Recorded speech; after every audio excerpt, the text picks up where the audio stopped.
হাঁহি কান্দোন দুখ কষ্ট মৰম অভিমান সকলোবোৰ মিলায়ে হয় সংসাৰ। বাৰু এতিয়া মই ৰাতিপুৱা ড্ৰিংকছ এটা লৈ আছোঁ, মানে ব্ৰেকফাষ্ট কৰাৰ আগত এইটো ড্ৰিংকছ লওঁ মাজে মাজে, প্ৰায় নহয় মাজে সময়। তো এইটো লোৱাৰ পাছতে মই এতিয়া ব্ৰেকফাষ্ট কৰিবলৈ লৈছোঁ। আৰু ইয়াৰ আগতে কিন্তু আইচাক মই স্কুলত পঠিয়াই দিছোঁ, হাজবেণ্ডে ড্ৰপ দি আহিছে। তাৰপাছতে পাৰ্চেল এটা অ'পেন কৰিবলৈ আছিল, সেইটো অ'পেন কৰি আছোঁ। ভিডিঅ'টো আচলতে এইটো আগৰে হয়, ইয়াত মই এড কৰি দিছোঁ আচলতে। এয়া আইচাৰ ষ্টাডি টেবুল এটা আমি অৰ্ডাৰ কৰিছিলোঁ। টেবুলটো এইটো নহয়, কেইবাটা টেবুলে আমি দুজনে মিলি চইচ কৰিছিলোঁ। তাৰপিছত হাজবেণ্ডে এইটো অৰ্ডাৰ কৰিছে আৰু অহাৰ পাছতো খুব ধুনীয়াই আহিছে। ইয়াৰ ৰিভিউটো পঢ়িয়ে অৰ্ডাৰ কৰিছিল, ভাল হয়, আপোনালোকেও অৰ্ডাৰ কৰিব পাৰে। মই ফ্লিপকাৰ্টৰ পৰা কৰিছোঁ। মানে অফলাইন মই চাইছিলোঁ, অফলাইনতকৈ ইয়াত মানে বহুত কম, মানে কি ক'ম আৰু আধাই কম বুলি ক'ব পাৰিম এই বস্তুটো, টেবুলটো। আৰু সেইকাৰণে অনলাইন কিছুমান বস্তু লোৱাটো ভাল আৰু মই ভাল পাওঁ। আৰু তাৰপাছত এয়া বিচনাটো গুচাই ঘৰ সাৰি ল'ম এতিয়া, কাৰণ ৰাইচাকক আনিবলৈ আছে। আৰু এতিয়া এটা কমেণ্টৰ আনচাৰ দিবলৈ আছে মোৰ। সুদূৰ বাংলাদেশৰ পৰা মোৰ মৰমৰ বা এগৰাকীয়ে কমেণ্ট কৰিছিল যে তোমাৰ ব্লগবোৰ চাওঁ মই আৰু ভাল লাগে, প্ৰায়েই চাওঁ। তো সেই বাক মই অশেষ ধন্যবাদ জনাইছোঁ, কাৰণ ইমান বেছি ব্লগৰ ভিৰৰ মাজতো যে ইমান দূৰৰ পৰা আপুনি বেলেগ এটা ভাষাৰ ব্লগ চাই আছে, আচলতে চাগে অসমীয়া বুজি পায় বায়ে। তো সেইকাৰণে আপোনাক খুব খুব খুব ধন্যবাদ, আৰু এনেকৈ ছাপোৰ্ট কৰিব। আৰু এয়া মটন ওলাই লৈছোঁ, মানে বহুত দিনৰ মূৰত অনা হৈছে, আমাৰ বেছি খোৱা নহয়, মাজে সময়ে অনা হয়, আৰু যেতিয়া আনে বেছিকৈ লৈ আহে। সেইকাৰণে এয়া হাজবেণ্ডে লৈ আহিছে, আৰু লগতে ফ্ৰুটখিনিও ওলাই লৈছোঁ, কাৰণ আকৌ আইচাক আনিবলৈ যাব আছে মোৰ।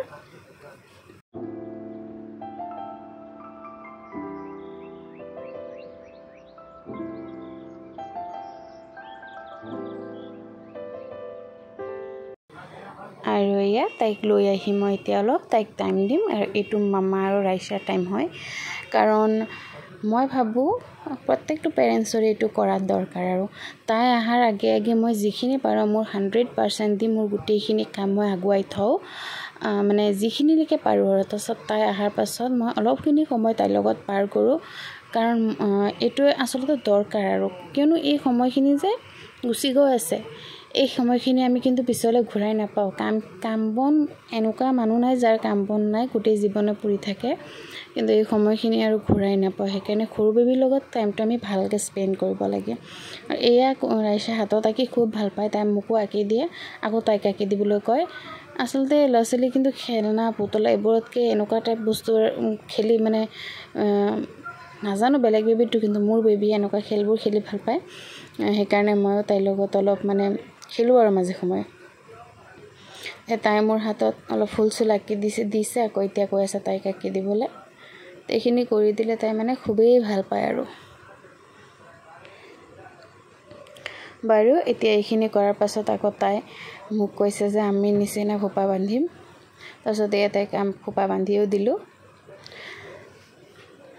দুপৰীয়া লাঞ্চ কৰি আমি অলপ জিৰণি লৈছিলোঁ। তাৰপাছত অলপ এয়া আমি বাহিৰলৈ ওলাই আহিছোঁ ফুৰিবলৈ। মাজে সময়ে এনেকৈ আহোঁ আমি, যেতিয়া হাজবেণ্ডৰ দোকান নাথাকে, অলপ সময় মানে অফ টাইম পায়, তেতিয়া আমাক লৈ আহে। তো আজি আমি ৰিজৰ্ট এখনলৈ আহিছোঁ, নগাঁও জাচিংফা বুলি ক'লে নগাঁৱৰ প্ৰায় মানুহে চিনি পাইছেই চাগে। আৰু ইয়ালৈ আমি পিছে আহিছোঁ, আৰু আগতো আহিছোঁ। আৰু গৰমত বিশেষকৈ আমি ইয়ালৈ আহোঁ যেতিয়া আমি সময় পাওঁ, কাৰণ ইমান ধুনীয়া হয় জেগাখিনি। যিসকলে আহিছে গম পায়, একদম ঠাণ্ডা এটা পৰিৱেশ, গছে বনে, মানে গৰম দিন হয় বুলি বুজাই নাযায়।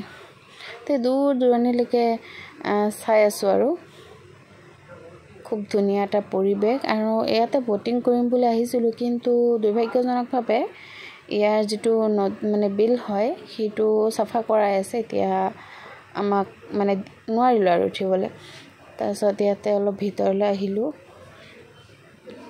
আৰু ইয়াত আহি চাইছোঁ যে এটা এংগেজমেণ্ট পাৰ্টি চলি আছে, আৰু সেইটো মোৰ হাজবেণ্ডৰ ফ্ৰেণ্ডৰ সৰু ভাইটি মানে তেওঁ ভালকৈ চিনি পায় আমাৰ ঘৰৰ ওচৰতে অলপ প্ৰায় ওচৰতে আমাৰ ঘৰৰ তাত সিহঁতক লগ পায়ো ভালেই লাগিল আকৌ ঘৰলৈ উভতি আহে এয়া ঘৰুৱা যিটো মানে সাংসাৰিক জীৱনৰ কাম কাজ সেইখিনি আকৌ আৰম্ভ কৰিলোঁ কিবা কিবি অলপ ৰিফিল কৰিব লগা আছিল সেইখিনি কৰিলোঁ আৰু এতিয়া এয়া হাজবেণ্ডে আকৌ মিছা মাছ লৈ আহিছে কাৰণ মিছা মাছ চকুত পৰিলে আৰু বাদ দিব নোৱাৰি কাৰণ আমাৰ ছোৱালীয়ে খুব ভাল পায় আমাৰ ৰাইচাই সেইকাৰণে তাই খুব ফেভৰেট হয় সেইকাৰণে এইটো মাছ পৰাৰ পাছত চকুত পৰাৰ পাছত নোলোৱাকৈ প্ৰায় নাহে কাৰণ এইটো মাছ প্ৰায়ভাগ ল'ৰা ছোৱালীৰ ফেভৰেট হয় কাইটছাত নাথাকে কেনে এইটো মাছৰ এটা মানে মোৰ বেয়া লাগে কি কাটাৰ পিছত ইমান সৰু হৈ যায় মাছটো বাছাৰ পাছত এই চাওঁ বাছাৰ আগত আৰু পাছত সাইজটো মই দেখুৱাই আছোঁ আপোনালোকক গম পাই চাগে তথাপি এনেকৈ মিলাই চাইনে নাচাই নাজানো আজি দেখুৱাম মই সেইকাৰণে ভাল নালাগে ইয়াত মানে যিখিনি মাছ অনা হয় তাতকৈ বেছিভাগে পেলোৱা হয় আৰু কম ভাগ থাকে এয়া মাছটো সাইজ বাছাৰ পাছত চাওক আৰু বাছাৰ আগত চাওক কিমান বেছি সৰু ডাঙৰ সেইকাৰণে ভাল নালাগে আৰু ভাল লাগিলে ডেফিনেটলি লাইক কমেণ্ট শ্বেয়াৰ আৰু ছাবস্ক্ৰাইব আজিলৈ ইয়াতে সামৰণি আকৌ লগ পাম আন এটা ব্লগলৈ